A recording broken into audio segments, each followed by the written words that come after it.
Est née dans une famille de 15 enfants, dont 10 filles et 5 garçons, dans laquelle elle est la 10e.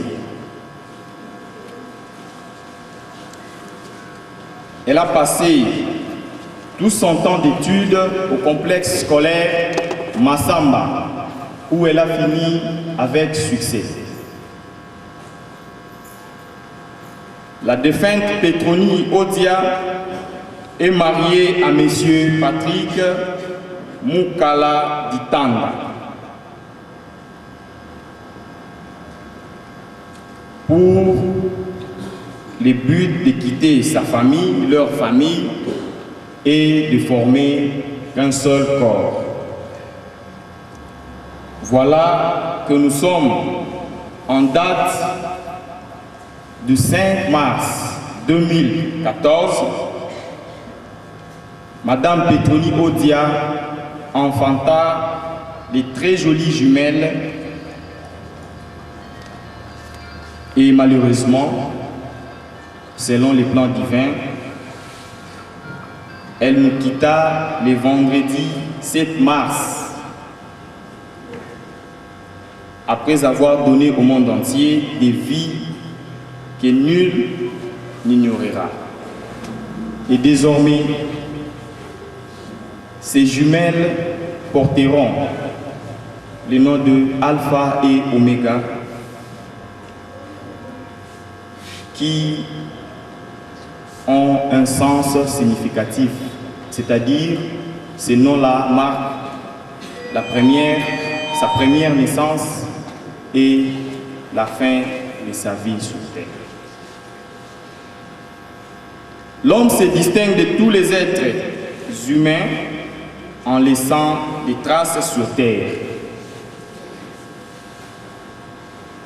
Chers frères et sœurs, loin de faire une homélie, je vous invite à réfléchir sur ces petites questions.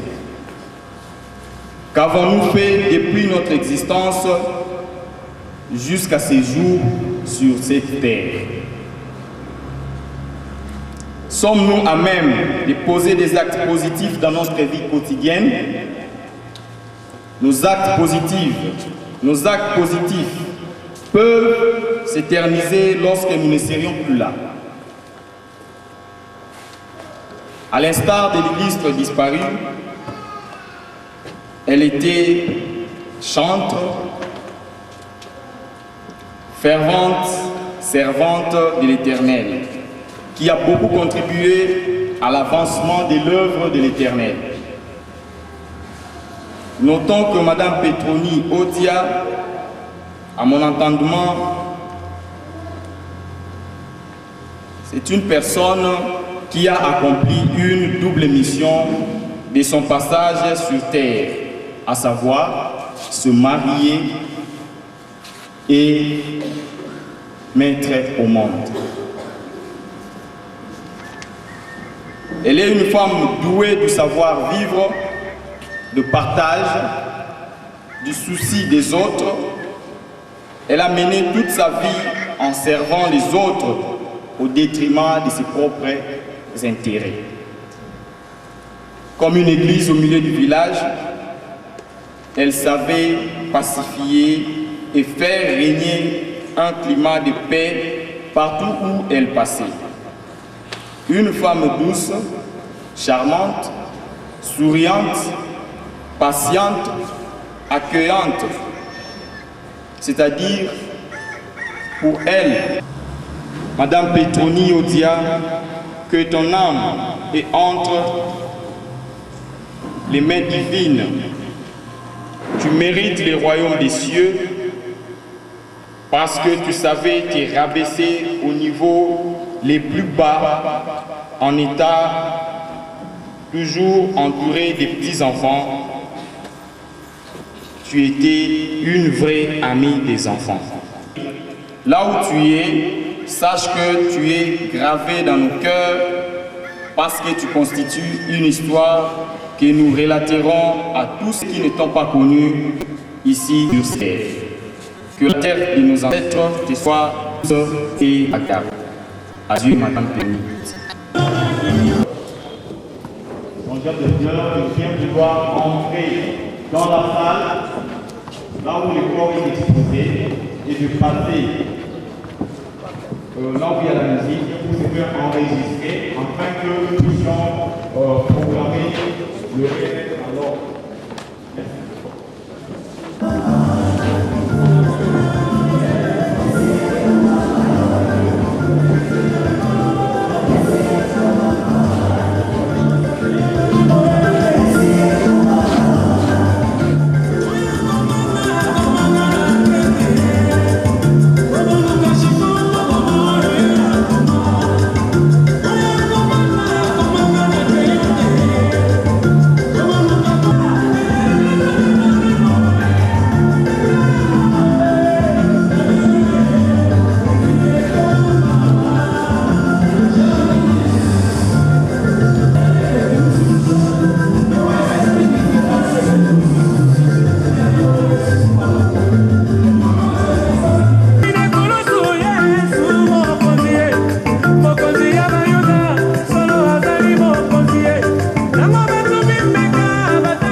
nous demandons à toi les amis de la famille de bien vouloir passer ici dans la salle pour faire enregistrer afin de garantir à Pololo pour la politique. À Pomona, à Moisi, place Bazobé la musique, aya politique à Pomona, Pote, na Monga, Tika Pololo, Topega, Pénion,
où il y a le pasteur de la défunte Pétronie Audier.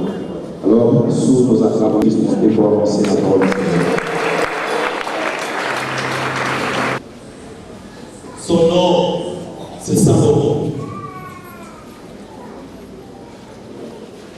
Je vais lire la parole de Dieu dans Ecclésiaste chapitre 8. Et je vais prendre le verset 8.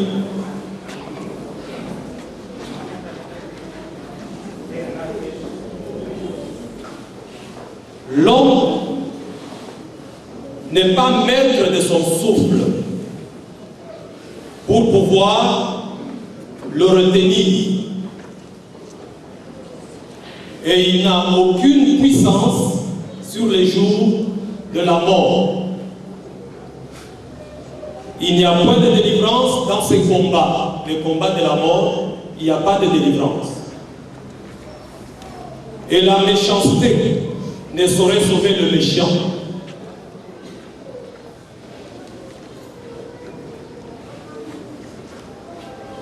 Cet homme qui écrit ces passages, vous le connaissez, c'est fut un roi. Le plus grand roi qui puisse exister, avec une grande gloire.